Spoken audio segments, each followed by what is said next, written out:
John. Oh, Nick, it's my Audible award-winning friend in Wales. What? Tell me about these Audible awards. Yeah. Is this like, my son is a national scholar winner, whatever. Well, I think it's sort of like the modern day Oscars is how I see it. It's the new media. It's what all the kids are listening to. I mean, this is important stuff. So yeah, we had an email from Audible, and the podcast and this show, as well as going up on Substack as a video, goes to a podcast services, lots of different ones. The biggest one, I think, is Apple iTunes, but also Audible service.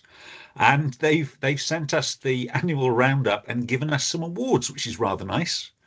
I was, a black tie dinner would have been good. John and I was thinking a bobblehead figure. I was hoping for a bobblehead figure. Yeah. But the two of us together, actually more like this. But anyway, so what were the awards? Do you remember off the top of your head what the awards were? Yeah, so we got an award for up and coming podcast because we've had an incredible year of getting these shows out. Of course, we had the Can Recce, which really kick-started us. And then the release of Hallmarked Man, and we've been posting regularly since then. The numbers have been fantastic. I think more important than the numbers are the comments, and I do need to check out the Audible comments, and mea culpa, I haven't been doing it, but one of the awards was most commented. So I think I'll check those out, John, and share them with you because it's that engagement. I've been feeling bad because I'm homeless. I'm staying. This is the spare room of my octogenarian neighbors who are shaming me with their charity and humility and kindness to me and my family.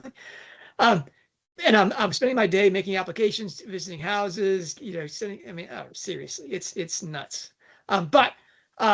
And so Nick puts up these posts about books twice. Aurora Lee, books that, I had a part in identifying Aurora Lee. How does Nick do this? Yeah. And then I Captured the Castle. I've been this book been on my shelf for an age, and I've never read it. But now, due to Nick's pushing me through this, I have to read the book finally. Anyway, and I love playing catch up to you, Nick. This is great. I mean, when you do your lake thing, I've got lakefront property. I wrote a book on the bibliography stuff, so I can sit there on the dock and watch you swirl around the lake, and that's great. But now it's great. You're banging on the door of the shed here. You're taking over the shed thing. I'm responding to our watchers and our commentators who are saying, guys, it's about time somebody got interested in literature on the show. Man. Wow. Yeah, this is tough. I got no home. And my friend here is just hammering me on this stuff. Whew, man. Anyway, I do want to thank all the people who are contributing, the paid subscribers, this and that. That's helping me in my applications. Hey, I've got income. It's good. Now, and I should say that we're going to do another Con Recce soon. We're going to do a free 5-point course to introduce people to the fourth generation of Rowling studies, which is really what we're about. We're advancing here, and we're calling it. This is wonderfully poetic. The Lake, the Shed, and the Golden Threads, or just Lake, Shed, Golden Threads, and those are going to be the three core things where Nick and I, together and separately, we'll be talking about what you really have to know about the lake, what you really have to know about the shed, and maybe either the top 7 or the top 10 golden threads that you need to be aware of reading anything that she writes, that this goes through everything she writes. And then we'll do our sum up conclusion. Edit. And that's... Sorry, John, edit. You've got a wobble on the table that I don't think ordinarily would be that noticeable, but the top of the screen is almost aligned with the door, and you can see it sort of moving up and down. What I have to do is this because of my studio here in the spare room is the computer was on the bed, and so my knees were on the bed, and I guess in my excitement, I was going up and down on the bed. All right, so let's get back on that. But now, of course, you'll see. All right. And right, and so in addition to the kind of recce and all the stuff we've been doing on Hallmarked Man, we're going back and we're beginning to do things that not just Hallmarked Man. But today is Hallmarked Man on steroids. We're going to be talking about Nick started this with Aurora Lee, and now I Capture the Castle, and soon we'll be doing a Louise May Alcott, and then we'll do a review of Rowling writing about women writers and those stories. I really want to get at that in terms of how much she's doing that her books are about women writers and the stories inside the stories. I mean, this is a brilliant Nick thing. Now, but anyway, in the next few weeks, we're going to be putting together a 5-video course on Rowling studies, the 4th generation. And there'll be the introduction as to what that means, sort of the history, why you should care if you're a Rowling reader or a Rowling rereader.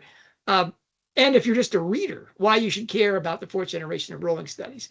And we're calling this 5-video course, The Lake, the Shed, and the Golden Threads. Because if you don't understand the Lake, Shed, and Golden Threads, you're really not part of what Rowling studies are rapidly becoming, and I think will be for the next 50 years. It's going to be Lake, Shed, Golden Threads. We'll do an episode on each one of those things. Nick will do his lake shtick, and if you can just endure that long enough, we'll get to the shed, and we'll get to the important stuff.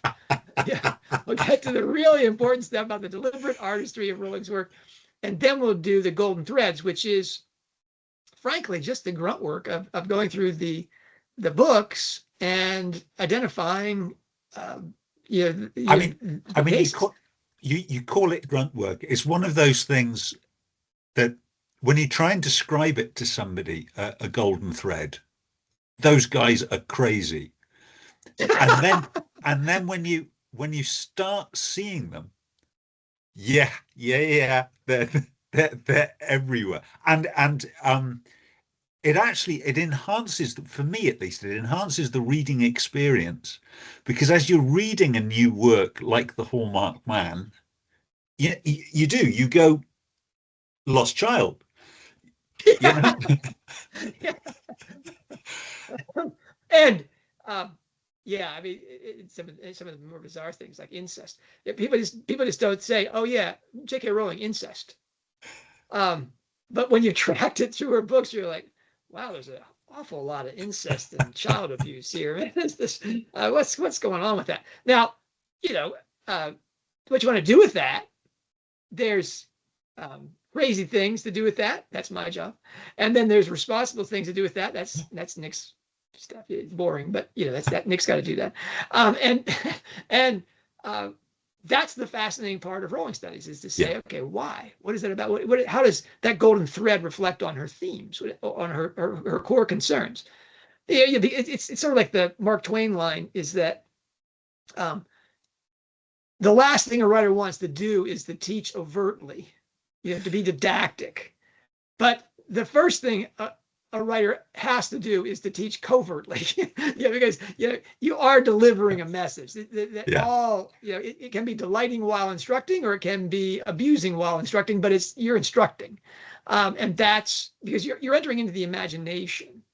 And again, that Coleridgean idea of the imagination is that it is at least continuous with this spiritual capacity in the human being that is at their essence. It's a transpersonal faculty. It's not something that you own.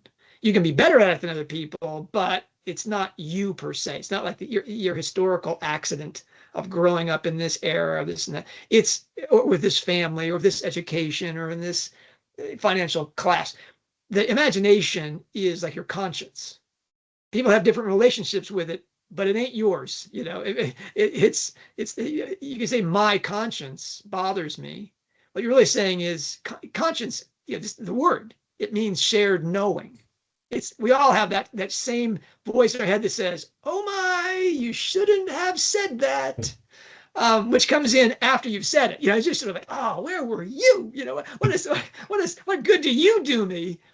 But that second thing inside the person is also the imagination. And when you enter that transpersonal faculty and you take in a story, that's really close to your essence. And so if there's edifying or uplifting material or even destructive material, you're instructing and informing that person at their essence. That's what Rowling is best. She's at her best when she does that. And we're going to talk about that today. Today's class is let's upset every Cormoran Strike reader and say everything you thought about Hallmarked Man is wrong. Now, Nick, I'm going to let you go first because I know you love upsetting our listeners. Back when we first read Hallmarked Man, okay, we said there were 4 things we knew for sure would be said about Strike 8 in the future. Yeah. Do you remember what they were? Okay. My memory's failing me. So I had to go back and check because, a lot has happened since we first read Hallmarked Man. So I went back to the post and the video where it was basically our reactions. We just finished reading it. So, John, you talked about Eros and Tyros, and I had to check that twice because you talked about that before J.K. Rowling did the Eros Cupid Psyche link. You said, look, this is all about Eros and Tyros through this book. You need to look at the allegorical meaning. Yay. Then we talked about the incredible predictions that we knew were there. So we talked about the ectopic pregnancy, the potential sterility of Robin, and we talked about my theories, which aren't yet confirmed, but it's certainly set up for there to be a mystery about the suicide of Charlotte. What am I up to? 2. I'm up to 2. 3. We talked about Rowling's 3 targets. So there were 3 targets that were all fairly new in Hallmarked Man. We talked about ideologically captured police and media. Now, certainly she's done corrupt media before, but not so much corrupt police. We talked about Boris Johnson, who is personified as Lord Bramford. Guys who aren't from the UK, check out the link in our Hallmarked Man reaction video to Boris Johnson on YouTube on a comedy panel. He's Lord Bramford, absolutely. And she takes a shot at Islamic extremism, really for the first time. And there's some digs as well about Islamophobia. So she's tempering that attack, but there's no doubt that she has faced Islamic extremism in this book. Up to 3, 4. Are you sure it was 4? We talked about the fandom reaction. So even though we hadn't yet had the what we need is therapy for your traumatized fans. We hadn't had that yet on Twitter, but the reaction from the fans, and certainly my reaction was, I wasn't as excited about this book. I am the definition of a fan in that I finish a J.K. Rowling book, and this book is my favorite book. I've never read a better book. This writer is a genius. I overreact. And that wasn't my reaction. We talked a little bit about why that was, and John was talking about the structure. So we have this complete sort of 7-book cycle, and then there's another 3. So this really is a step into the unknown, and we can't really appreciate how good it's going to be until we understand a bit more about what's going to be coming up in 9 and 10. Is that fair, John? Have I covered that? That's it. Yeah, you're kudos to you for going back and listening to our old videos. I put a link down below for that. I think the major takeaway about how the future will look at Hallmarked Man was our conclusion that this book, for all of its it didn't meet expectations for fans. They really wanted specific results. They wanted to see some, supposedly forward progress, whatever, in their relationships. And so there was the outrage and the trauma and the how dare you type things. But really, if you say, okay, I got a 7-book ring that echoes the other 7-book series, wonderfully, and now I get the 8th book, and the 8th book, as we'll discuss, is really like a greatest hits collection. It's a compilation and concentration of all sorts of plot points and themes, even characters from previous books that we haven't seen before. And it's almost as if she's gelling this to say, get ready. And that is, I think, that's what, in one of my fever dreams, I was in my abandoned house, which it was still without heat or power. I still sleep over there sometimes, and it's almost like sleeping in the yurt. It's great. Yeah. It's like sort of like camping. And fortunately, Oklahoma's blessing us with some warm December weather, and I got to bed early, which is even more unusual. That's weird for me. And I woke up around 3 or 4 in the morning, and I had this idea. I thought, oh my gosh, Hallmarked Man is the best Cormoran Strike novel. So much so that I would say that people are going to say about the Cormoran Strike series what they say about Half-Blood Prince and Harry Potter. That people like Lin-Manuel Miranda said, Half-Blood Prince is really the book, and Rowling immediately responded, not because she's just a fangirl for Lin-Manuel, but also because she says, yes, I think of the last 2 books as really one continuous novel. And he was talking about the reprise and the back and forth. I mean, he was basically talking about the ring structure of it, which I was knocking myself out about there. But that he got it about 4 years after I did. So I was like, okay, good. But at least a guy that works on reprise professionally is saying the same thing that I'm thinking. And Rowling was acknowledging it, saying, hey, that's true.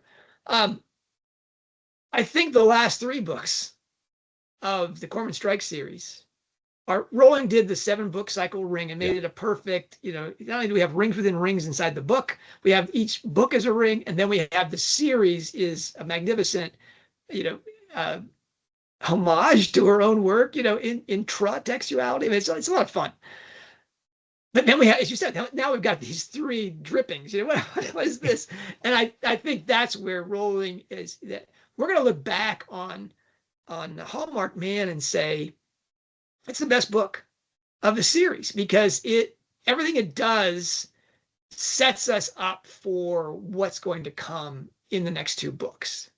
And as you know, Nick, because I woke you up, or you were already awake, but I was so excited about it. Oh, Nick, I've got this crazy, idea. I worried that the cold was getting to your brain. And maybe people will say, okay, poor John, he's been homeless now for about a month. Look how fast his hair has grown out. He looks like the guy under the bridge. This is a terrible thing. Someday I want to travel to Wales and like go to your place of work, Nick, and just see your friends say, is Nick taking people in? Is this, anyway, I can't find my glasses. I got my Harry Potter glasses on today. All right. Where did I just give away the whole show, Nick? Or no, I think it's always good practice to tell people what you're going to tell them. That's the Marine Corps thing. Yeah. Tell them what you're going to say. Say it. No more than 3 things. And then tell them what you said. That's the entire Marine Corps rhetorical school there. All right. So I've told you what I'm going to say. If you're still with us, first, I got to say, Nick, all the people out there are going to ask the same question, which is what, Nick? Trouble of Blood is the best book. That's right. Trouble of Blood is the best book. It's the best book. But now I'm saying Hallmarked Man is the best book. Yeah. How can we have 2 best books, in the same universe? How can we have 2 best books in the same series? And I am not backing down. that from Troubled Blood being the best book, I mean, it is by consensus, and it is for cause that you got, and I'll put the links down below to all of these things. And this Troubled Blood was really the largest part of my PhD thesis. I think it's going to be that maybe, when Rowling's all done, it'd be very hard for her to top Troubled Blood. It's got intertextuality with Fairy Queen, and as good as the Rosmere Home stuff was, it wasn't as good as the Fairy Queen stuff was. I mean, whether you're the Argyle school or the Red Cross Knight school, with Una, she does them both. I mean, it's just magnificent to play. And I don't think she ever references Fairy Queen inside the book. They're just the epigraphs and how she weaves that thing in. Magnificent. There's the intratextuality where she mirrors Half-Blood Prince. No, she doesn't. She mirrors Order of the Phoenix. Excuse me. There's the ring composition, which is not only the not, which is incredibly complex in Troubled Blood. You get the rings within the rings. Yeah. The parts being rings. You get the book as a whole being a ring. Then you get correspondences with Cuckoo's Calling and Career of Evil to do an exact mirror of the Harry Potter series. Really, it's wild. And something that really has only become very, very important of late with I mean, I shouldn't say very, very obvious of late with Rowling's tweet you mentioned earlier of Psyche Ascendant, is that it was in Troubled Blood that she dropped so many clues about Cupid and Psyche that even I was able to see it.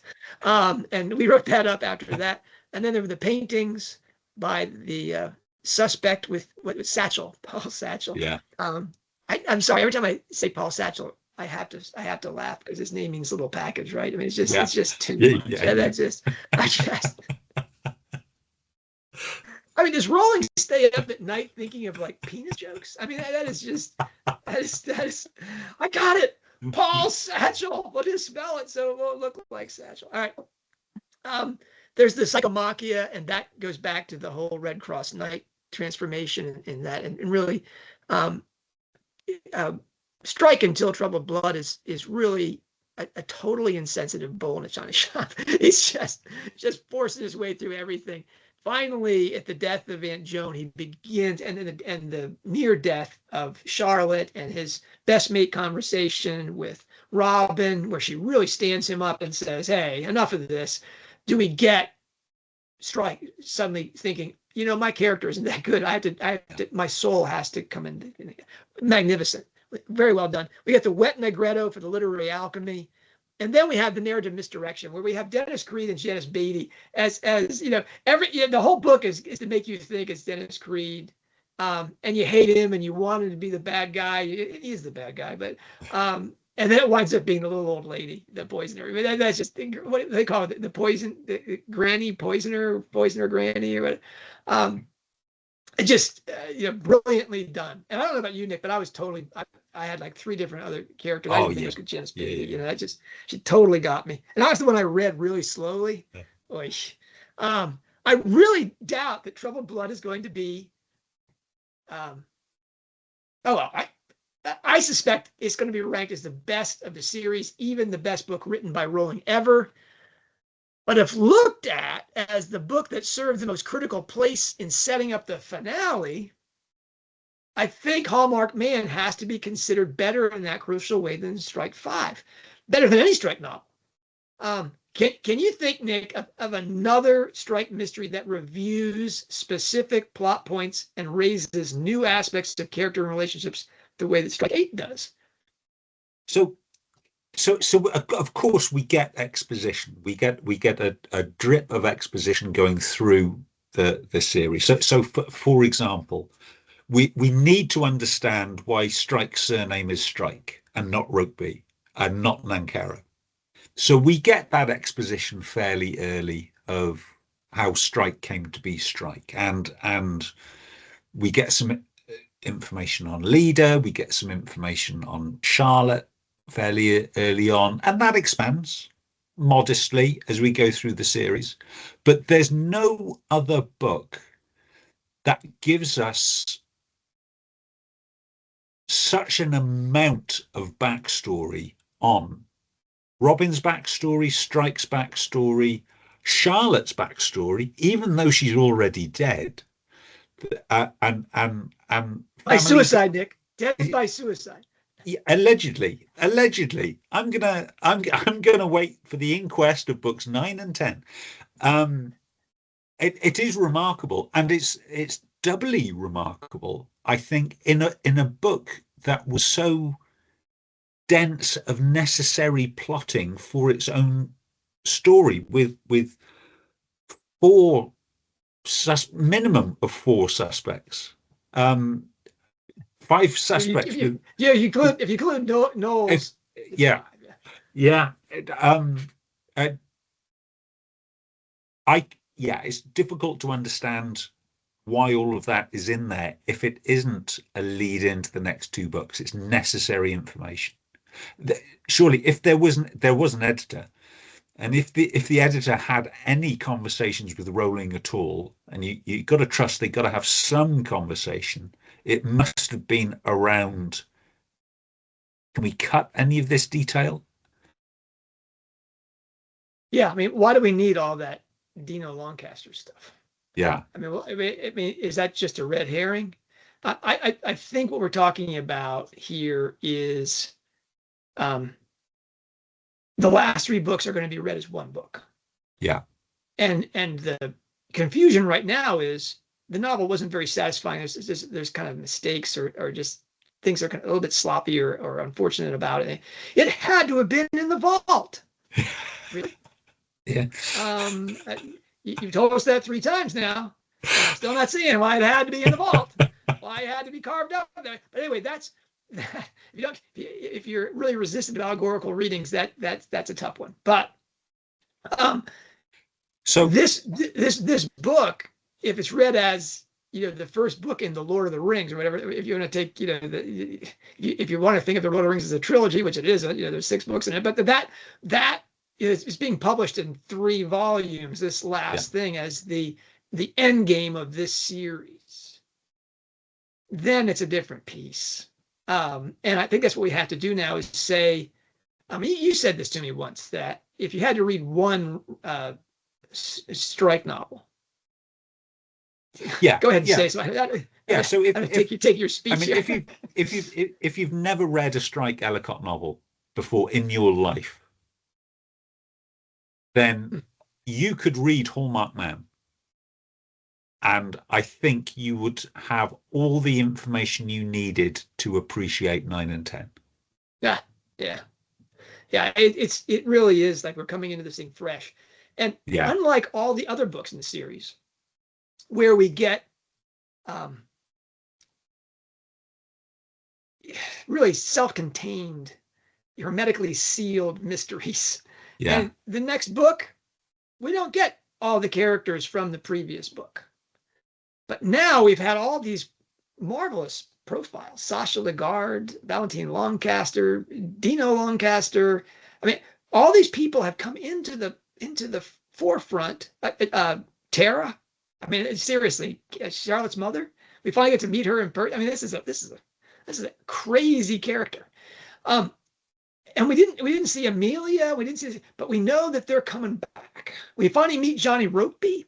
It's like, okay, now Rokeby is introduced as a player. You're telling me we're not going to see Rokeby continue to advance inside this book and his relationship with Strike? Boy, I tell you, Nick, I think Hallmarked Man is the beginning of the last book. That we had the 7-book series, which is all going to be considered foreplay. That this is the lead up to the real book, which is Strike 7, 8, 9, or 8, 9, 10. Excuse me. I like 7, 8, 9 because there's a joke about why was 9 afraid of 7, or why was 6 afraid of 7 because 7, 8, 9. 7, 8, 9. Anyways, so this is 8, 9, 10. 8, 9, 10 is the book. You're going to use that joke someday, Nick. I know you are. You're going to meet that perfect child and say, why was 6 afraid of 7? All right. This is Time for you to ask a question, Nick. Go ahead and edit that. Okay. Just... Okay. So we've set up book 8 as being really important. Incredibly, John, you set it up as being the best book of the series necessarily. So what is it? What is its function? I mean, I think like most people, I've read Lord of the Rings, which is the trilogy that comes to mind when I think about it. And Fellowship of the Ring, its function was certainly to introduce all the important characters, introduce the jeopardy of the main arc of the book, and lay out the problem. Is that the function of book 8? Yeah, I mean, Rowling has talked about this way in the beginning. When people would ask her, "What is your favorite book?" And Nick, I know that she chose your favorite book as well, Jane Austen's Emma. Maybe not for the reason that you love Austen's Emma, but she said it was because it has the biggest twist in all of literature. Yeah. The standard at which all other writers aim. Now, if you've read Capture the Castle, it may have a bigger twist in it than Austen's Emma, but that's fairly big twist. That's right, and clearly Dodie Smith is referencing Austen about other things, so it's almost a parallel twist. But that twist really is what Rowling is after. Now she's in her 7-book series. Not much of a big twist there at the end of book 7. No. Nothing like the Deathly Hallows big twist of, oh my goodness, Snape was not only a good guy, Snape was all together, and that, what the Horcruxes were, and this, it really, Deathly Hallows delivered on every possible promise. Someone should write a book about that book, Nick. They ought to. That didn't happen in Running Great. That was the only parallel we didn't get with Deathly Hallows. Was that one. And now Rowling, I think, her commitment is to deliver the biggest twist mystery, because this is her. I mean, I don't know how many more lifetimes that she has of writing, but this is her second ginormous achievement. She got to the 7 books. She had her fun with the parallel series. We all had the fun of just loving the books. But now in 8, 9, and 10. She's going to deliver on the greatest twist in detective fiction. That has been the whole point of this series, is to bring us to 8, 9, and 10. Now, this is a problem, okay, for her, because if Rowling is to be, her aim is the biggest twist. If she's to be judged by the shock, of the reveals in Strike 10, then the Hallmarked Man, the most disappointing book in the series, even to many serious strikers, will almost certainly be remembered as the book that set up the finale most cleverly. As you said, it has to set up all the characters, the things to be resolved. Now, granted, this is not like Fellowship of the Ring. She's got 7 books in the backdrop here, right? She doesn't have to do all the mysteries and stuff like that that she hasn't answered yet. We know those because we've read the 7 books, but now she has to deliver that. The ending has to be a shock, one that readers really didn't see coming, sort of like the ectopic pregnancy. Who would have thought, Nick? And you did. Really better, the Charlotte. Oh yeah, the Charlotte suicide thing. We'll get to that. The ending has to be a shock, but, and here's the big but involved here, is the author must provide the necessary clues and pointers repeatedly and emphatically, lest the reader feel cheated. So there's got to be a shock. Yeah. But it can't be a shock like, oh, it's the sea flower that was out of season when they did. Oh, wait a minute. Really, is that fair? The sea flower is the essential clue to the mystery. What kind of hacked detective writer has that kind of mystery? Oh, sorry. Anyway, so we get it has to be a shock, but it has to be fair. We apologize to Sea Holly fans everywhere, who all went, wait a minute. That's not December. Anyway. All right. So it's got to be a shock, and it's got to be fair. I mean, really, those pointers and clues have to be repeated. They don't have to be foregrounded, but they have to be repeated consistently. All right. So if the big mysteries of the series are to be solved with the necessary shock. Now, remember, shock as a function of literature isn't just the lazy, what do they call those? Cozy room mysteries or whatever. Cozy mysteries, yeah. Cozy mysteries. That's not just them. The formalist critics, the Russian formalists say that's the whole point, is to jar the person out of their, oh, I understand everything mode, which is how we go through life. That's the point of literature. And the perennialists as well. Kumaraswamy says, without that, he gives it this wonderfully, I don't know if it's Hindi or Urdu, but it's a wonderful name about the shock of a whip hitting the back of a draft animal's flesh. Is supposed to be the punch of the twist at the end. Then the answers, Nick, the necessary clues and pointers have to be embedded in Hallmarked Man. Now they've come in the 7-book series, but as we just said, Hallmarked Man is this weird, distillation, concentration of all the things that happened in the series. But if we look closely at the key mysteries, Nick, that have to be resolved, and then we look at the weirdness of the stuff that happens inside Hallmarked Man, we should be able to start connecting dots and say, oh, maybe this mystery is solved because of what Hallmarked Man is queuing us up to see. Now, we can't know that. This is entirely speculative. And Nick, if for those 4th-generation purists out there that are saying, that's not what we do in the 4th generation. We're not trying to guess the next book in the series here. For those, forgive me, those anally retentive purists that really want the 4th generation to be just about I Captured the Castle. Well, hold on here, buddy. So we apologize to fans of C. Holly and purists. See the full list of people we're apologizing to in the links below. All right. So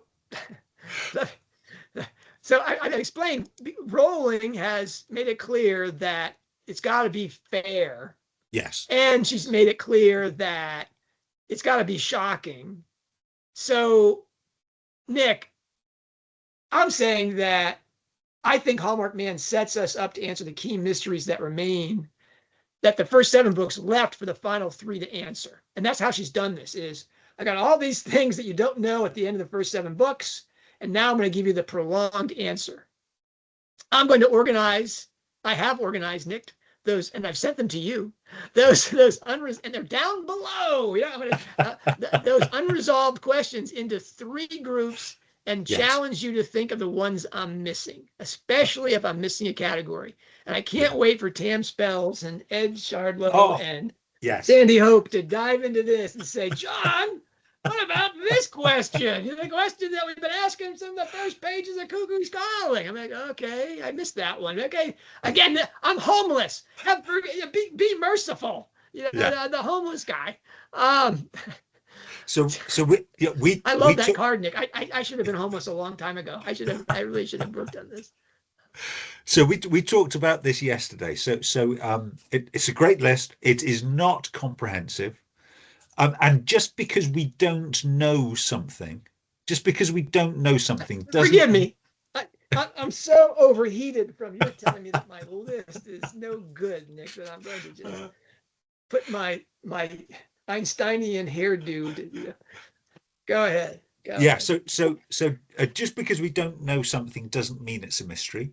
It has to have that extra air of the way it's written, the way it's presented, makes the reader wonder what's going on here. So mysteries, we've known for quite some time. Leda and Ted left Cornwall.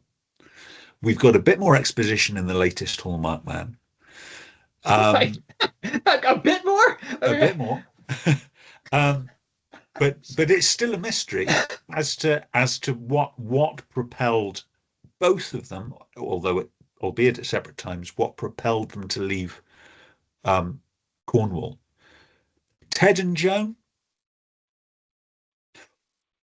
we know that they have ridden to the rescue of Strike and Lucy when they have been in dire straits. We know when Lucy appealed for help, Ted drove down and rescued her.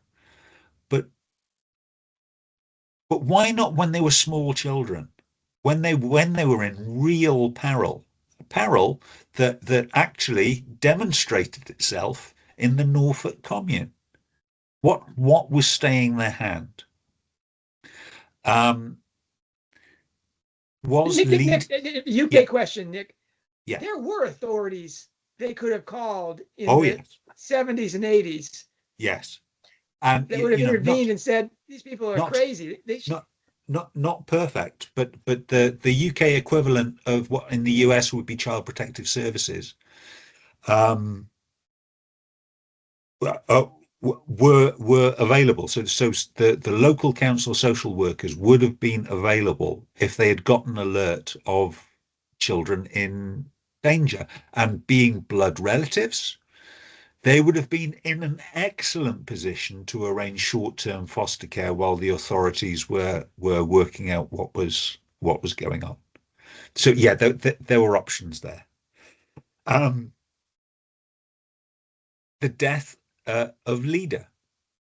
Was she murdered, as Strike believes, or did she commit suicide? If she was murdered, who did it? If she committed suicide, why did she do it? And there's sort of a narrow line as well between murder and compelled suicide. So if the suicide was coerced or compelled, essentially that's a murder. If it's a suicide, if it's just that Leda couldn't face life anymore, why? What was the situation that impelled that? In the first book, we have that weird line from DB Mack when he says the media forced her off that thing. It was just like, really? Yeah, How can the media force you off of, you know, anyway. So yeah, that's in the first book that's planted that yes, there can be a suicide that is compelled. yeah, And the fourth book, and of course, has the suicide, which is staged, is supposedly a compelled. Gone. yeah, and lastly, Switch Whitaker. What happened to Switch? Now we know his grandfather came for him, but we've got such little information aside of that. Isn't it his great grandfather? Wasn't it Whitaker's grandfather that was It was taking care Whitaker's of him? grandfather. So yeah, you're right. Great grandfather. Um, a blood relative of Strike and Lucy. They never got in touch, never tried to get in touch, not interested. There's some whole backstory there, particularly Lucy, who is very family orientated. And Uh, hating Jeff Whitaker. Now maybe it's because yeah, she just maybe it's their aversion to Jeff Whitaker that they don't want anything to do with their yeah, son, but it's their mother's son. That's yes, it's definitely there's something about Switch Whitaker that we have yeah, to find out. So those Nan Caro questions, yes, those are great. I mean, you've got again the mystery about Leda and Ted why they left yeah, Cornwall.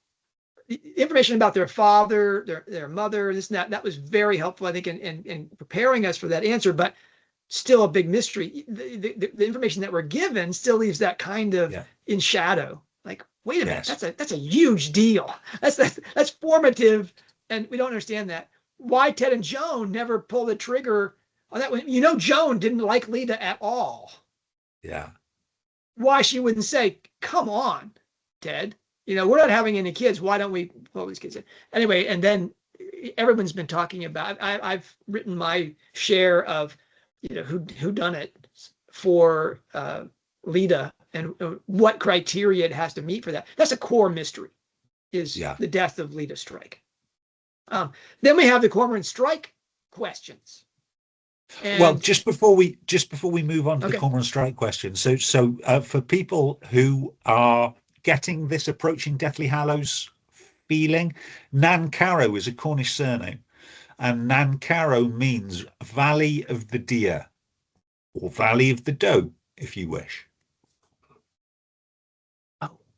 Oh, did you see the light bulb? Okay. Woo, like that. All right. Cormoran strike and his mysteries. There's the mystery of, is Johnny Rokeby his biological father? And before you send me all the things where in the text, he looks like Johnny. I can see it in the squint of his eyes. Okay, but there's also cases where it's he's the spit image of his Uncle Ted and this and that, and it doesn't really, nobody sees Cormoran strike and immediately says, oh, there's Johnny Rokeby's son, the way they do with Al Rokeby. Yeah, he's not that kind of likeness of Rokeby, who apparently has pretty strong genes. Strike doesn't look like him. Now that could just because Lita has even stronger genes, but we don't get people looking at Lucy Fantoni and thinking, oh my goodness, there's Uncle Ted, this big hefty woman, So to kick back on that one, is Rokeby his biological father? I think is still an open question. The whole parentage thing is an odd thing there. Then Strike's leg. What SIB case? What was he investigating when he was blown up? Now, that to me is a really critical issue because of the drugs in that province. And so there can be a drug. That comes up most profoundly in Lethal White because of his being a witness against certain drug characters in Clerkenwell. Yeah. At the same time, he's working in Afghanistan.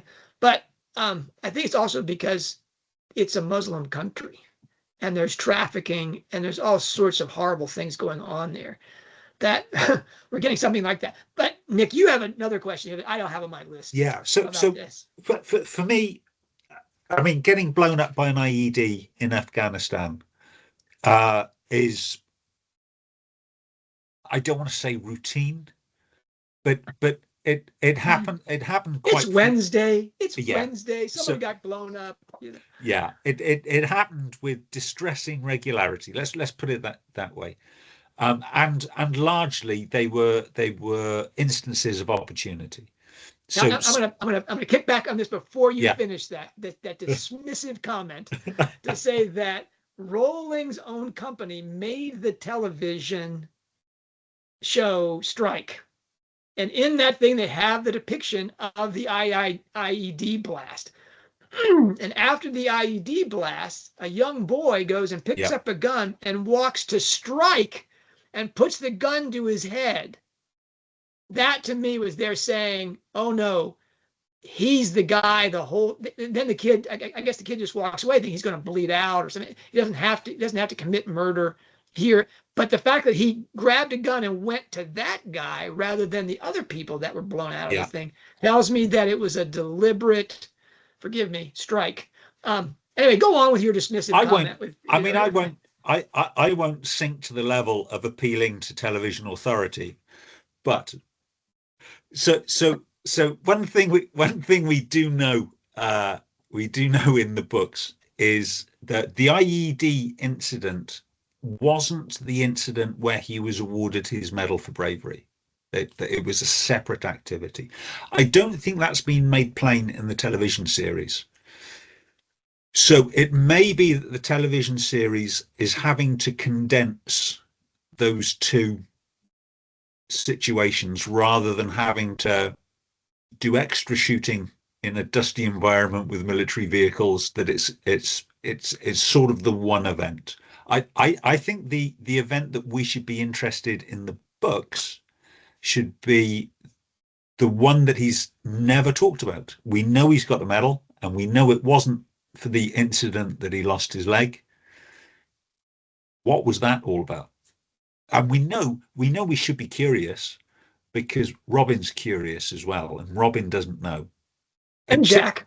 And Jack. Tip for Robin and Jack. Go and look in the London Gazette. All awards for bravery are listed in the London Gazette. They'll tell you. Have you looked it up, Nick? Is it in the London Gazette? I mean, no. I can't. No, I can't find it. Better luck to Robin and Jack. All right. So that, yeah, no mystery is what was that about? Because if that turns out to be about sexual trafficking or abuse of women, I think there was a rape case in Africa that was filmed. Well, now we get into the real questions. That was all fun. IED blast, sexual trafficking. All right. Was he the father of Charlotte's lost baby? Now, Strike says the dates don't work. Yeah. Charlotte, pathological liar. And I think the word pathological there, which is often misused here, I think I think Charlotte qualifies for that prefix. Truly pathological liar. But it said that you could only tell she was lying because her lips were moving. That was one of those things. She said, oh no, the baby was yours. All right, so let's assume that Charlotte was lying and that Strike's suspicions about the timing show that it couldn't have been. I always find when people say that, I'm like, really? Are you that confident in how far along the pregnancy is to be able to say, oh, I wasn't there that weekend? No. But anyway, this is from the father of 7 children.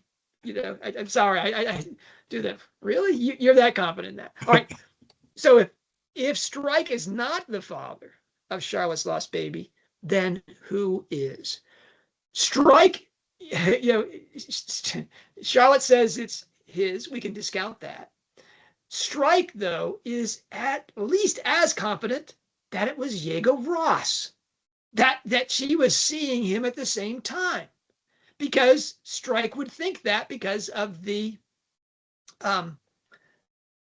engagement following so quickly upon their breakup. But Strike has convinced every reader in the world that it was Diego Ross's child that was lost. Assuming by an intentional abortion rather than miscarriage. Now, we'll have to come back to this, especially in light of Hallmarked Man, and say, really, let's broaden that field a little bit as to who could be the father there. And my question, which I don't think is brought to this is John's. What bothers John is why has Strike been so unstable in his relations with women post Charlotte Campbell? Because that's really not true is it? We know of Charlotte, on again, off again romance. We know of Tracy in an off again period of Charlotte Campbell, and that's it.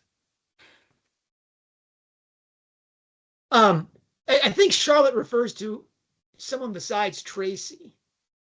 So I mean, basically, Strike's romantic life from 17 to 38, or whatever, or no, whatever, no, not 38, maybe 35 when Cuckoo's Calling happens. That those 18 years of his life, there's 3 women. That does not make you a profligate. He's gone through almost a woman a book post Charlotte Campbell. Even if you just include the first 4 books before he wakes up to the fact that he's in love with Robin, in 5 and 6, he kind of realizes that. Why is he is Rowling just throwing those bedroom scenes in there because, he's a red-blooded male and he'll be doing that? I mean, he turned that off, he turned that switch off immediately once he realized that he was in love with Robin. Yeah. Well, I shouldn't say that. There was the bijou switch moment. But anyway, that's yes. That's okay. But so why is he so erratic after his breakup with Charlotte Campbell? All right. Okay. So now did someone mention Charlotte Campbell? No, we can't mention Charlotte Campbell too frequently. She's a fan favorite. So Charlotte Campbell.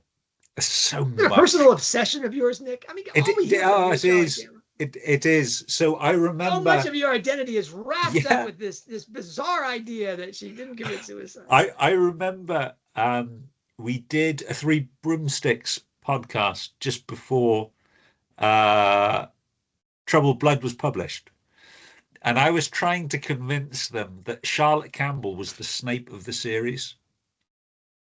She had to be, because she's the obvious bad un. She's the wrong un. We were always led to believe, well, that's the last we're going to see of Charlotte then, and she always comes back like Dracula from the Mist, you know. So, and she's It's such, Hallmark and Hallmark Man. They actually talk about the specter of Charlotte Campbell yeah, appearing yeah, in the strike. yeah. They're like, oh, That's that's right. thank you, Roland Galbraith. We've been talking about the ghost of Charlotte Campbell, and you put her in the But book. I love it. but despite it getting so many column inches in so many books, we know really quite little about her interior life. We don't know. We know her mother hates her. We We only don't. learned that really in this book, didn't we? I mean, Yeah, I think certainly the extent in this book. I think it's been explained that she was crazy before, but only the extent of the hate in this book. But we don't know why so much. We know she had a series of stepfathers, three of them. Um, but we don't know anything really about her relationship with them. the only one we've met is Dino Lancaster. Yes, And yes, boy, does he get a profile in Hallmark Man. yeah. Dino, of course, we are certainly going to see again. You mentioned the let's assume she did lose a child, that she wasn't lying about that. We don't know who the father of that child is. We don't know if she did lose a child, whether it was an intentional abortion or it was a miscarriage. This suicide note, if there was a suicide note, um, what was written in it, whether she wrote it or not, what was in there? Certainly, Valentine Lancaster either believes he's read it or somebody has told him what they said was in it, but he believes he understands what's in the note, and it's different to what we know happened. Um, was Charlotte murdered, or did she commit suicide? Who can say? But Nick, if she was murdered, Yeah, who did it? who did it? Who did it? Yeah. And if she did commit suicide, we're back to the same question with Lita. Yeah, exactly. That, why did she do it? What compelled her to do it finally? And just go ahead. And Landon Dormer. We're introduced to Landon Dormer, an American tycoon billionaire. We are programmed to hate him, and he's gone away. Even better, he's a hotelier. Yeah. And we find out that Tara, her family's money all comes from hotels. Yeah. Tell me she doesn't know Landon. I mean, that's this is a real the story, which is going to be I'm confident it's going to be in Strike 9. So I think certainly Landon, we're going to find out a lot more in Strike 9, because we found out nothing further about him in Strike 8. So and again, no mention of Amelia. So we've got all these characters. Again, if you think 8, 9, and 10 are going to be a unit, or maybe an epicycle off the grand cycle of the first 7 books and how they all work as a ring in parallel with Harry Potter. If that thing works that way, then the introduction of this is set up all of the Campbell family madness. Lagarde, Lancaster, Fleetwood, get that drama in motion. I'm skipping ahead here. Okay. Yeah. But still, if you take those 3 groups of questions. Yeah. The Nan Carroll family questions. Really, what was going on in Cornwall, and how does we don't know Lita's beginning, we don't know her middle, and we don't know the end. So that's rough. That's really rough there.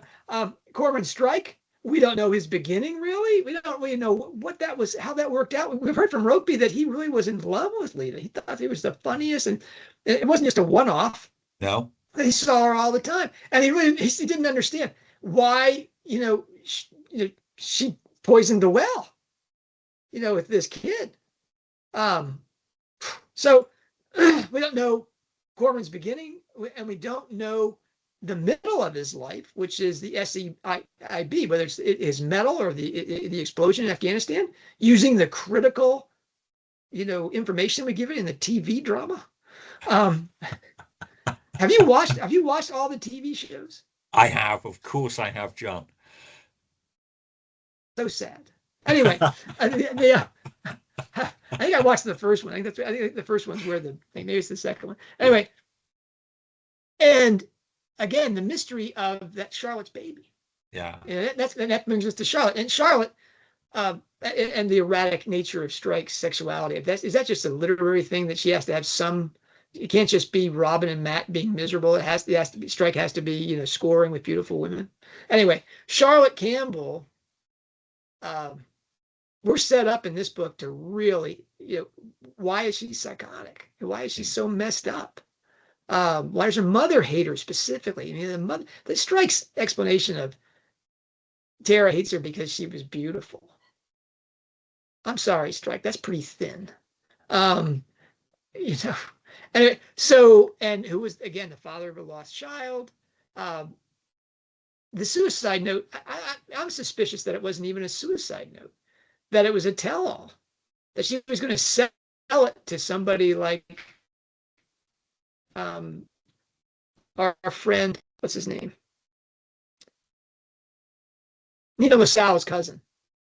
Oh, Dominic Culpepper. That's right, Culpepper. That suicide note was actually just her notes for what she was going to share with Culpepper about her crazy life, especially as it involves Landon, billionaire. Yeah. I mean, just think about it. I mean, how billionaires, they don't grow on trees, and what the Mail or any tabloid journal or any news organization would give for inside dope on that person. Right. Is a lot, and maybe she was in need of money. All right. So my question, I guess, my question, I guess, is I say we very generously. You've come up with these questions. These are the questions that we need answers to. What is it about Strike 8 that leads you to think we should expect answers to these in the next two books? Okay. First, Nick, as you so aggressively said, this is not the complete list of questions. So the questions that I missed in my fever dreams. Yeah, if we take these questions and say this is what 8, 9, and 10 are going to tell us. Yeah. Well, and we got 8. We don't know 9 and 10. What answers could there be to the questions from the big events inside 8? So what are the big events really in Hallmarked Man? Well, the first one is the core mystery. Decima Mullins, Child Lion, Rupert Fleetwood. And nobody can figure out, where Rupert Fleetwood is, why he would have left, this kind of thing. And it comes down to, oh my goodness, they're half brother and sister. And this relationship oh my goodness. Wait, are you telling me, John, that the core mystery is not a locked room mystery? No, I am telling you that is the solution to the person who's paying the bills on this mystery. That thing was incest. Yeah. And it's a taboo. Nobody really wants to talk about it. Half brother, half sister. That's on the soft side of incest, I guess. But it's sort of like first cousin incest, sort of like Franklin and Eleanor Roosevelt incest, but still technically incest. That's an odd thing. Now we'll go back and review, I hope, how that's not unusual for a Strike novel to have a little bit of brother-sister action, friendly, sexual, or violent and murderous, but a lot of brother-sister action there, and incest in either epigraphs or in play thing. Then we get Rupert's biological father is not his father of record, that he is born of Fleetwood, and he only finds out later in life that his biological father was Dino Lancaster. Now, apparently this is well known to his aunt, who despises him because he is not her brother's son, biological son. And she neglects him, and she basically creates Rupert Fleetwood, who behaves, forgive me, a lot like Dino Lancaster. But still, we have a character, one of the principal characters that we're searching for throughout the whole book is about the searching for Rupert Fleetwood. And we find a man who is not the son of the person whose surname he has.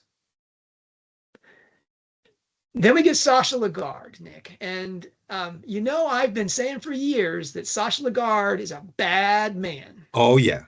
Oh, yeah. Because I don't know if it was by mistake or whether it was intentional, but when we first meet Sacha Lagarde, I think it was in Troubled Blood. He's referenced for the first time. Maybe Lethal White. But he's referenced as Simon Lagarde. Now, for all of our friends out there with golden threads, you don't want to be named Peter or Simon, which is, Simon Bar-Jonah becomes Peter in the scripture. So anybody named Simon or Peter, Casual Vacancy, Harry Potter, Cormoran Strike. I mean, Peter is the name you don't want, and Simon's right up there next to it. Sacha Lagarde, we meet him for the first time. We do our first FaceTime with Sacha Lagarde in this book. And Nick, he is despicable. Strike clearly hates him. Doesn't want, just is doing the interview just because he has to, really, and he does it so he can score points. And boy, do everybody's on board with Strike doing that. Oh yeah, and I will own that effing stage. I mean, such a great scene. Yeah, and then we find out at the end that Strike was completely played in that scene. Oh, rereading it's even more of a pleasure when you realize what a mess it was. Yeah, he talks about the Neff being on in his library. He's like, well, that's where it was, you idiot. If you had just driven there at that time. But Sacha did his, oh no, me? I don't know where he is. Why would I think that? And then Strike threatens him with, neglecting his relatives. And he's like, well, let me say something, endearing or something, which speaks to the fact that Sacha Lagarde, for all of his failings, is a spectacular actor. Because he totally, all the readers and Strike himself inside the book, we're convinced that Strike is just dropping the hammer on him and really revealing him for the scumbag that he is. And he, when he leaves, Sacha Lagarde, has a drink and says, what an idiot, I mean, Rupert's fine. This isn't going to come to anything. I know where he is, and I know where the Neff is, and I know the whole backstory of this stupid detective who's celebrated as the greatest wizard. He can't figure this out. I mean, that's what is in. It's in part 3 or 4 of the thing. I mean, we're not even halfway through the book. Yeah. Strike confronts the answer and blows it. All right, so Sacha Lagarde, bad guy, and we're going to see him again. I'm really confident, because if you want any of those questions for Charlotte Campbell and Strike's relationship with her, and it's that's going to bleed into these next 2 books. And then finally, something that we've been talking about here, and really the Hogwarts Professor, the All Pros, we still have them the Hog Pro All Pros, have been really exploring, is that Ryan Murphy is working a plan off stage. He's almost invisible inside the book. We get his appearances with Robin, and we get his one meeting with Strike, but there's so much more that's going on. And forgive me, whichever, maybe Nick, you remember which All Pro said Charlotte Campbell has set Ryan Murphy as her her long range bomb. You know, Yes. that long Yes. fuse burning. That if she did commit suicide, I know a preposterous idea, Nick. Just don't take the blood pressure cuff off, okay? Let's just say, but that if she knew she was going to die, if she knew she was going to be murdered, and that's why she wrote those notes up. Ryan Murphy was her rear door. Yeah. She never Strike. How many times did Strike say Charlotte Campbell never gets less than she gives? So that if she felt wronged, boy, it's you're going to get it in the back. And how has she gotten Strike in the back? She's been guarding him, protecting him from the press, all these things. How has Charlotte Campbell punished Cormoran Strike for what he did to her? And and clearly she wants to blow up the Robin relationship. So the Ryan Murphy thing, we have that in the backdrop. Oh yeah. So Nick, we take those reveals, and where does that leave us? Where does that take us in terms of seeing how that's going to solve those mysteries in the next books? I mean, is there another way of looking at this? Well, there's a lot without that explanation. There's a lot that doesn't make sense. So without that explanation, this is the reason why she's doing it. Just the degree of extra exposition we get in Hallmarked Man doesn't make any sense. It's already a plot-heavy book. It's a character-heavy book. I could not, in the first time read through, hold that plot in my head without reference. It took, I think, even not even on the second read through, was I happy with where all the pieces fit. There's just too much in there, and for her to need 100 new names, Nick. Yeah, for her to need to put in all this extra stuff, Valentine, brilliant as he was not needed for that plot.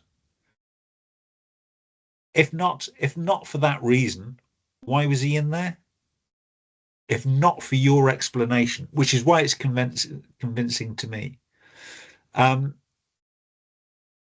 Ted and Leader's early life. Why are we finding that out now and not in Troubled Blood? When Ted was alive and Jode was alive, and we were essentially at the scene of the crime. The reconciliation with Rokeby in book 8 doesn't make sense.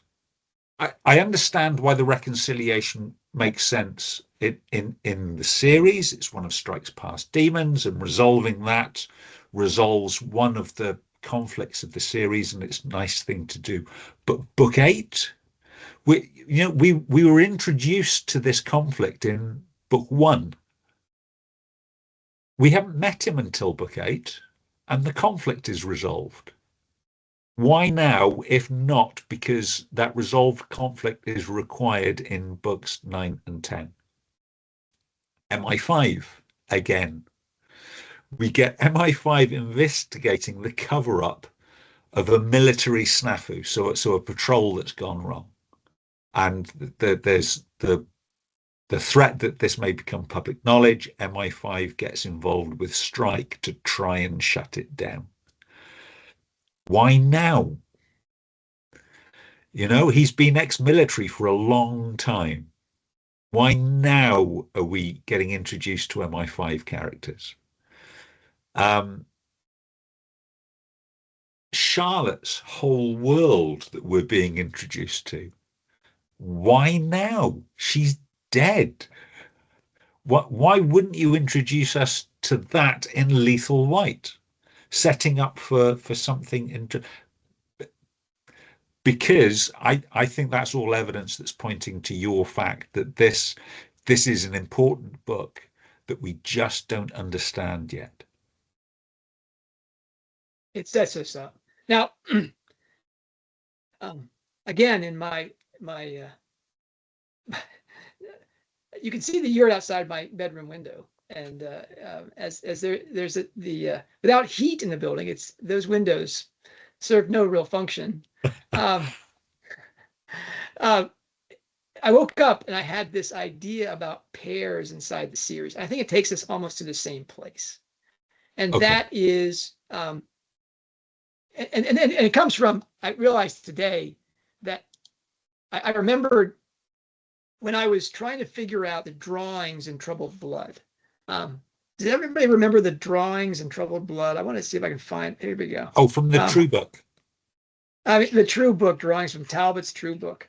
That stuff is so crazy. You get these drawings and you look at them and you say, what is that about? How am I supposed to interpret that? Especially, Nick, when you're doing an audiobook, right? Yeah. And you're looking at that drawing saying, how do I interpret that? Well, Robin, when she's in the hotel, she's gone off to look at the art exhibit and with Paul Satchel. And in the hotel, she says, oh, the little guide inside my tarot card thing says to do 3-card drawings. And to interpret them this way, those 3-card drawings. And sure enough, some brilliant reader, Nick, decided to look at those drawings and look for 3 tarot cards. And there they are. Each one of those things, if you use the right tarot card deck, you'll see those 3 cards in a sequence. And it gives you some sort of meaning, what Talbot was looking for and what it meant. Again, those are only for very serious strikers. Some would say obsessed. Anyway, that Rowling includes keys to how to read her books. And I woke up, 2 mornings ago and had this idea about pairs inside Hallmarked Man and in the series as a whole. And I thought of this passage from Lethal White. Strike continued. This is, let me get the chapter for you here. This is part 2, chapter 52. Strike continued to pore over the list of names as though he might suddenly see something emerging out of his dense, spiky handwriting, the way unfocused eyes may spot the 3D image hidden in a series of brightly colored dots. Now, you'll remember he does that at the finish, looking at another picture, and he resolves the thing. Also, this is clearly the way you're supposed to be thinking. All that occurred to him, however, was the fact that there was an unusual number of pairs. Oh, no, he does that in Troubled Blood, not here. An unusual number of pairs connected to Chisel's death. Couples, Geraint and Della, Jimmy and Flick, pairs of full siblings, Izzy and Fizzy, Jimmy and Billy, the duo of blackmailing collaborators, Jimmy and Geraint. I'm mispronouncing that, Nick. Help me with the Welsh here. Yeah.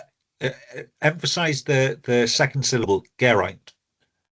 Geraint. That's the first syllable, isn't it? Anyway, and the subjects of each blackmailer and his deputy, Flick and Amir. There was even the quasi-parental pairing of Della and Amir. This left 2 people who formed a pair in being isolated within the otherwise close-knit family, the widowed Kinvara and Raphael, the unsatisfactory outsider's son. Now, if you're paying attention, right, Nick, that's the solution to the crime. That Strike has looked at these pairs, found the odd couple out, and they're the pair that are done. Anyway, Strike tapped his pen unconsciously against the notebook, thinking pairs. The whole business had begun with a pair of crimes, Chisel's blackmail and Billy's allegation of infanticide. He had been trying to find the connection between them from the start, unable to believe that they could be entirely separate cases, even if on the face of it, their only link was in the blood tie between the Knight brothers. Okay, so we get that pairs thing, and we actually find out that Strike has solved the crime right there by thinking about these things in pairs. So, Nick, what did I do? No, I didn't do that consequent to that, but I did start drawing circles to see how we could look at key relationships of Strike and Robin and how we see things in opposition that are relationships. You just got to keep clicking here, guy. I mean, you've got the total control on this. Is it not working? Oh, there we go. Oh, right, there we go. We got Strike in the center of the circle. Yeah. Let's get, I think, who goes first? Mom or dad? Let's go with fathers. Okay, so Johnny Rokeby. he's what everybody accepts as his father, but Strike thinks of Ted Nancarrow as his father, right? Mothers, same thing here. We got Lita on the one side, and we got Joan on the other side. Now, this is fascinating because if Lita Strike, if Joan is, I mean, I think it's Ilsa that says all the women that Strike is involved with are either Lita or Joan. This is how he understands women.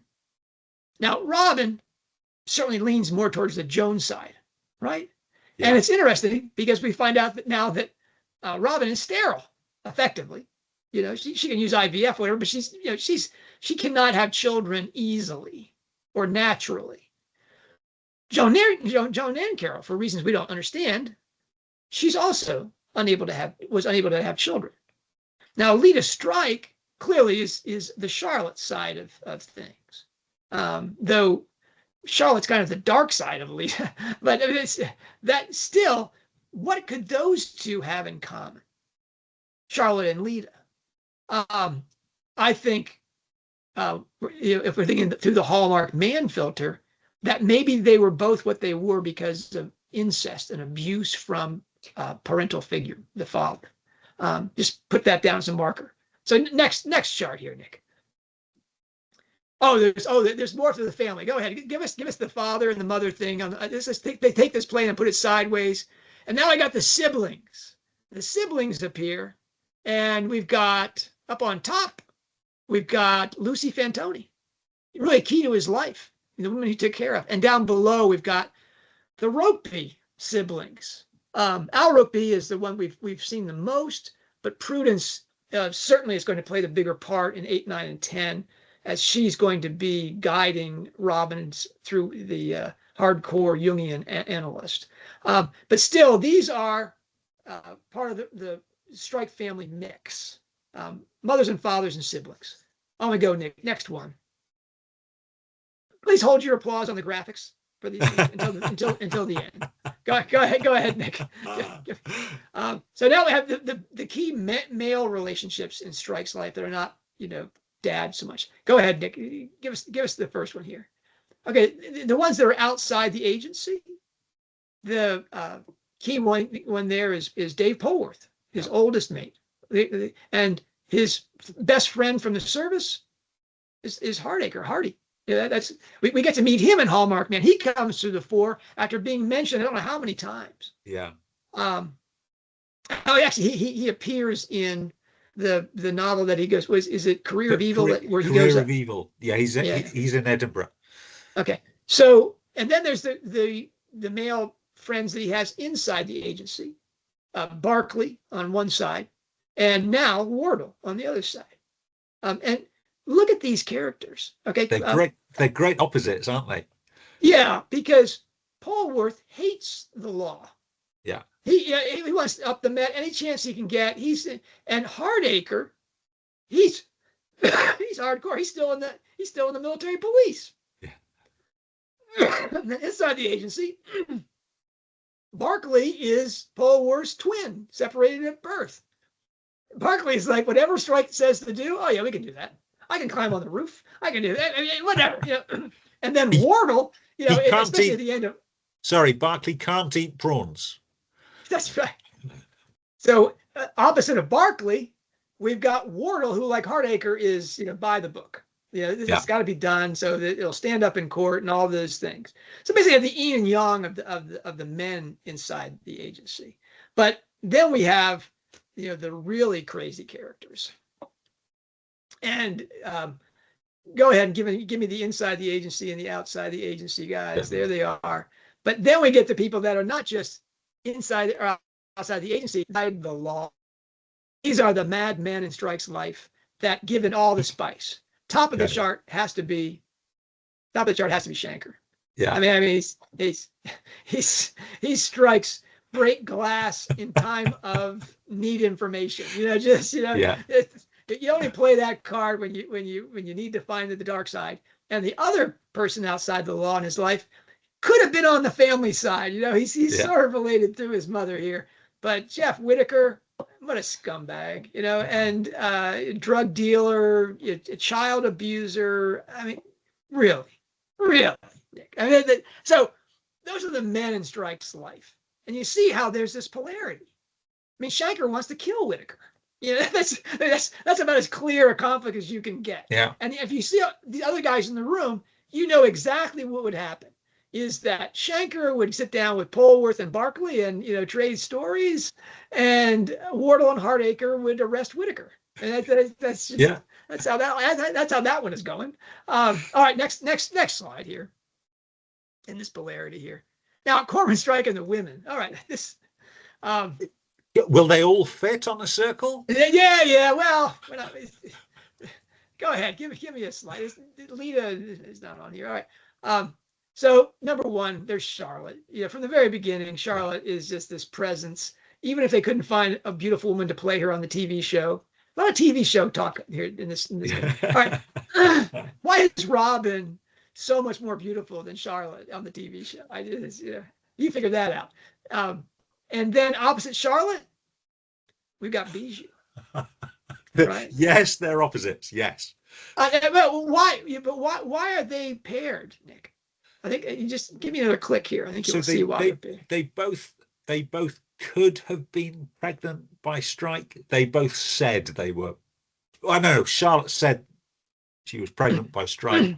Bijou denies she's pregnant by Strike. But go ahead and click the button here. Okay. Yeah.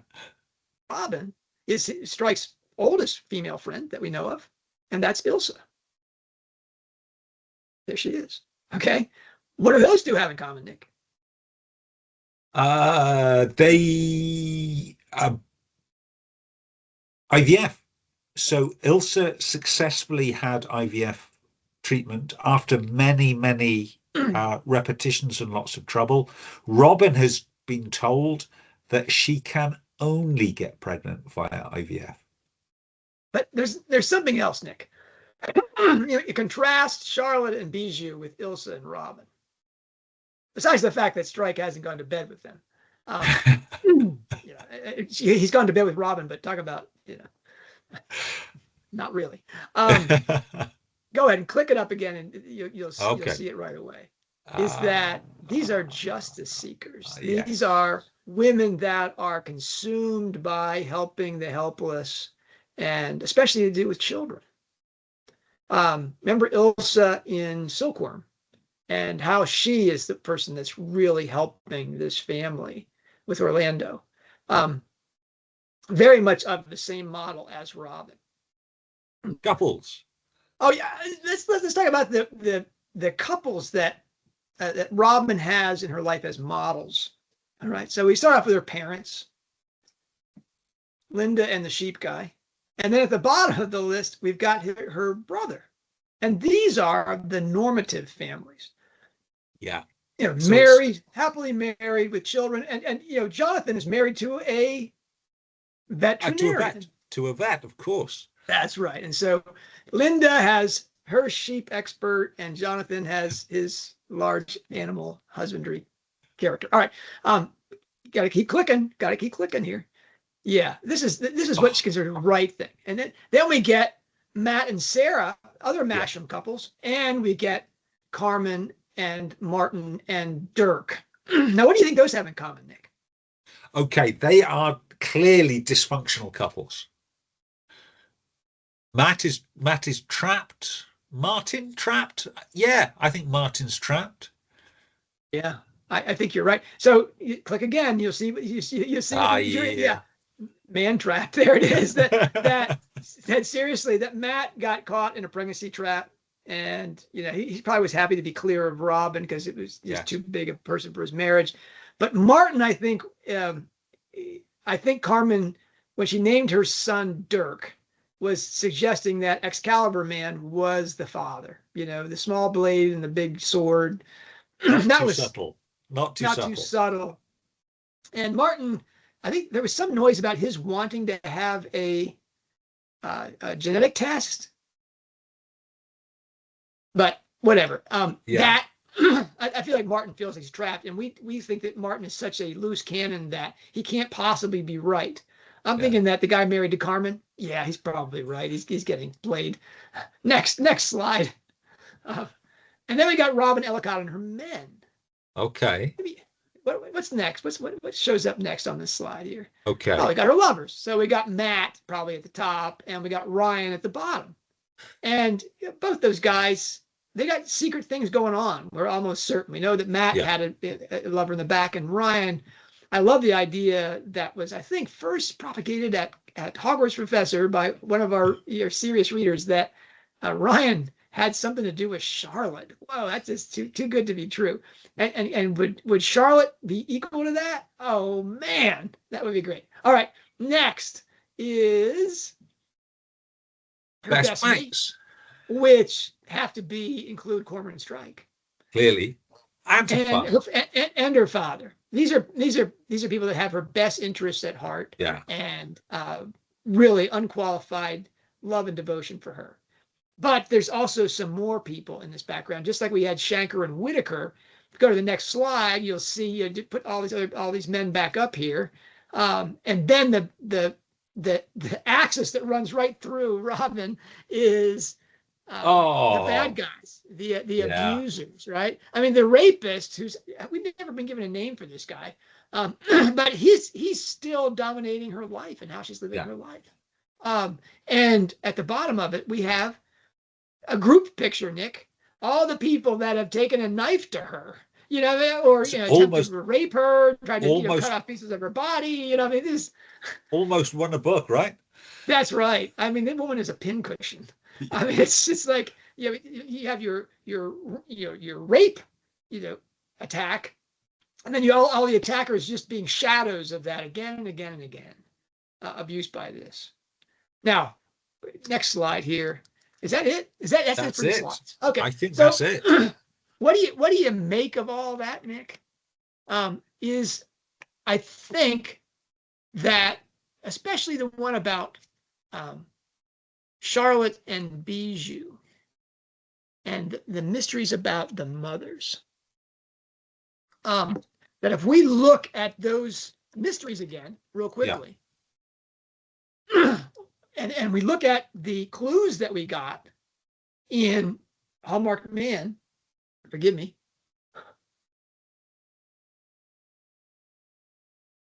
and we remember these relationships, then we're going to have some answers to these questions. So we can just wild, crazy guesses about why did Lita and Ted leave home in Cornwall as they did.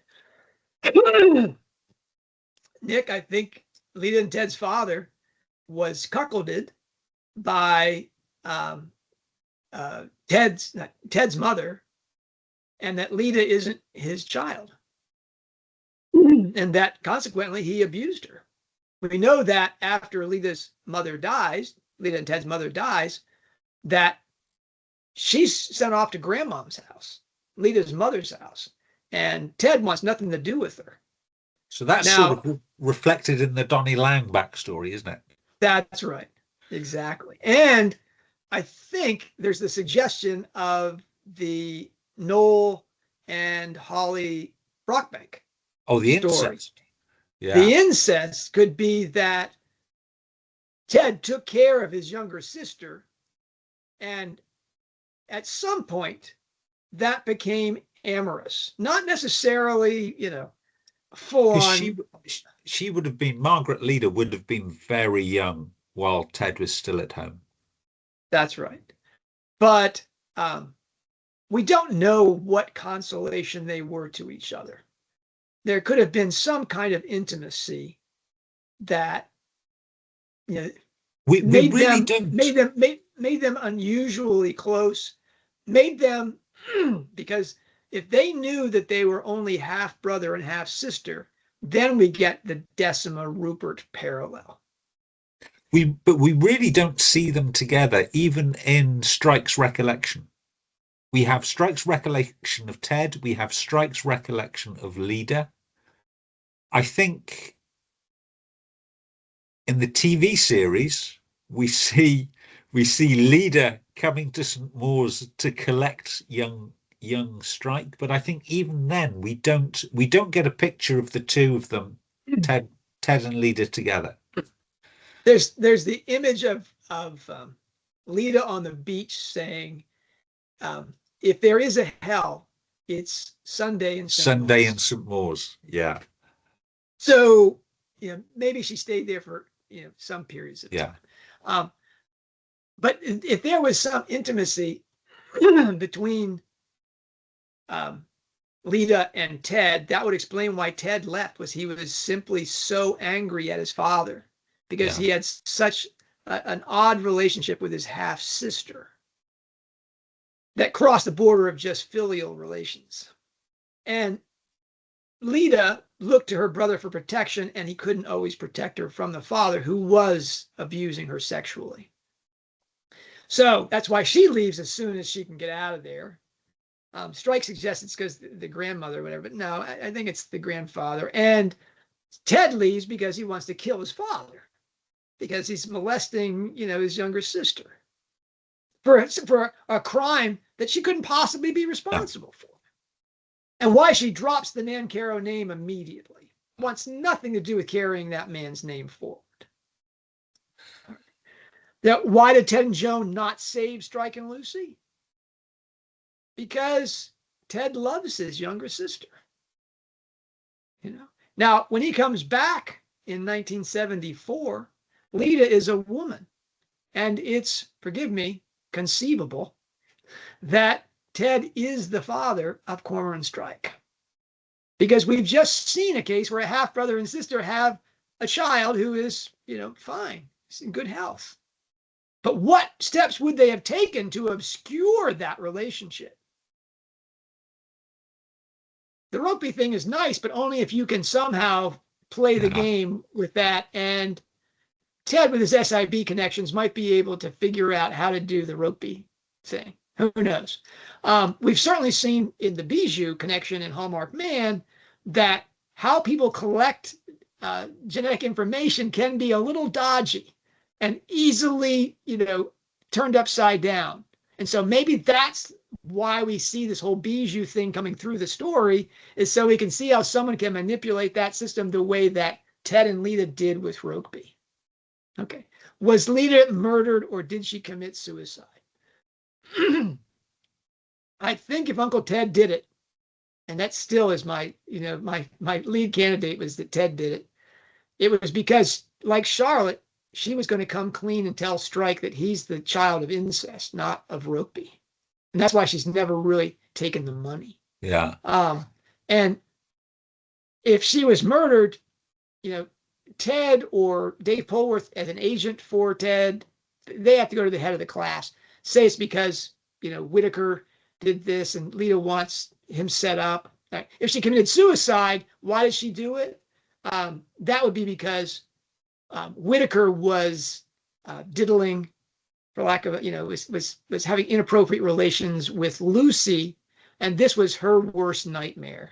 Seeing her own daughter suffer this thing, and she didn't protect her the way that she always wanted to be protected as a child, and that she sets Whitaker up by taking heroin, that everyone will assume that he killed her.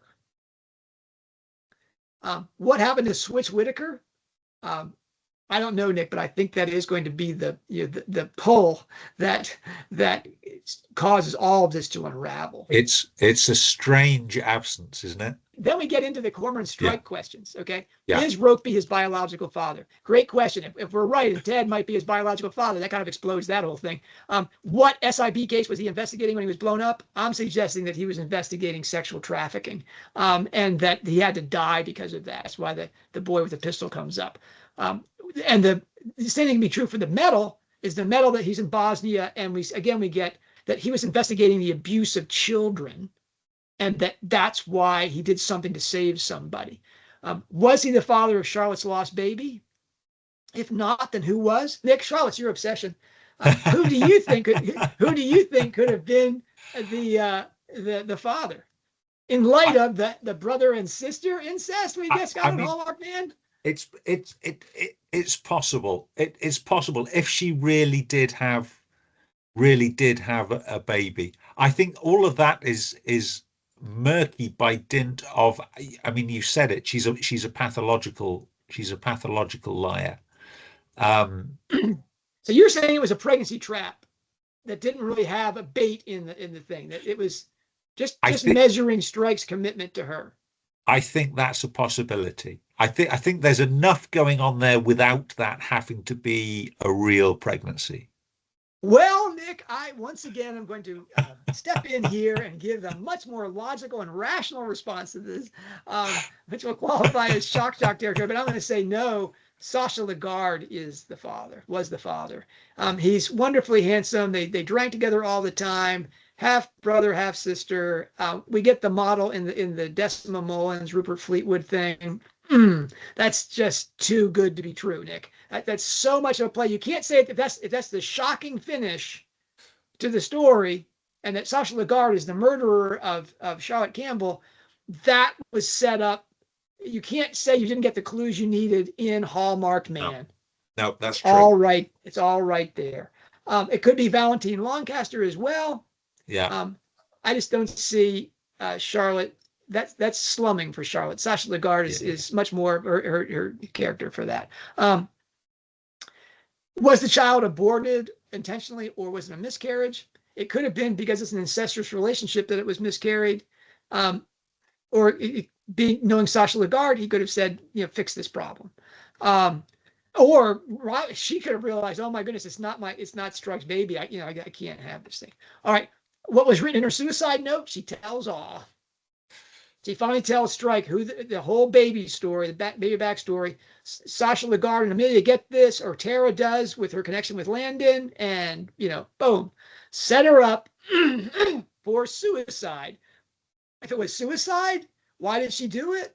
I can't think of a reason, Nick, because she would love the drama of this thing playing out on a public stage. Why she didn't contact Culpepper? Why she didn't contact Culpepper years before, I have no idea. And what happened to the billionaire lover? He exits stage left. He knew he was involved with this whole drama playing out between the hoteliers and Tara and Sasha. And she threw a brick at him to tell him to get out of her life, this kind of thing. Amelia wanted his money. He just made sure the police were all bought so that this didn't go anywhere. He reminds me of that silver dealer in Hallmarked Man. We all hear about the silver dealer who's going to bid on this. Really important man in the silver. Oh, there he is. Look, there's the silver dealer. And then nothing. Yeah, his Eau Claire. Yeah, gold Eau Claire. Clear. Yeah. It was a silver. It was great. This Landon character would be able to quash the so-called suicide note, which I'm going to call the Culpepper file, because I think it was really her ready to explode everything. And Ryan Murphy could be in on that too. Ryan Murphy could have been part of the payoff, and Charlotte manipulating him. Well, Charlotte, of course, wouldn't be manipulating him. Landon would have found out about Ryan and made sure that he was squashed. Anyway, we see how that works. So, Nick, what we get in Hallmarked Man, the incest, the biological father not being the father of record, that's Strike and Ted, maybe. And Sacha Lagarde is the liar with secrets. He's the guy that murdered Charlotte to keep her because he's the father of Charlotte's child. And Ryan Murphy working the plan off stage. He's the engine inside the Met that makes all this stuff happen. And that, folks, is the end of the Cormoran Strike series. I've ruined it all for you because all the answers are in the best Cormoran Strike novel, which is Hallmarked Man. Because in this bungling, overcrowded, super named, dense book that everybody kind of dismisses and can't stand to reread because it doesn't give us any more Robin Strike action, inside it are all the players and all the answers, because Rowling plays fair, except for the Sea Holly. Everything else she plays fair with. And here, because she's trying to write the epic, super duper whodunit of all times, she's not going to play her hand, but she's set up all the questions. She's given us all the clues, and we've met the players and intense with the players. So, Nick, so that's the end of our podcast series. Now we'll be talking about, Hunger Games and Twilight. You know, we just and we and Louisa May Alcott. Well, coming right up. Actually, yeah, we have to do Dodie Smith first. We have to do I Capture the yes. Castle. This has gone long. I'm sorry. You know, I'm lonely. You know, I'm And you're in still, my good friend's John, spare room. You you're still entertaining us all. Guys, if you think we've missed out any mysteries, stick them down below. Please know, I thought comment. you were going to say stick it. You're terrible. The guys just like. So please let us know down below. Do you agree with John? Has his explanation now made the Hallmark Man the best of the series, or what would you need to be convinced? This Guys, thank you for watching. Please do subscribe. Our paid subscribers, thank you so much. You really do keep this project afloat. And we will join you again soon. Thank you, everyone. Thank you, John.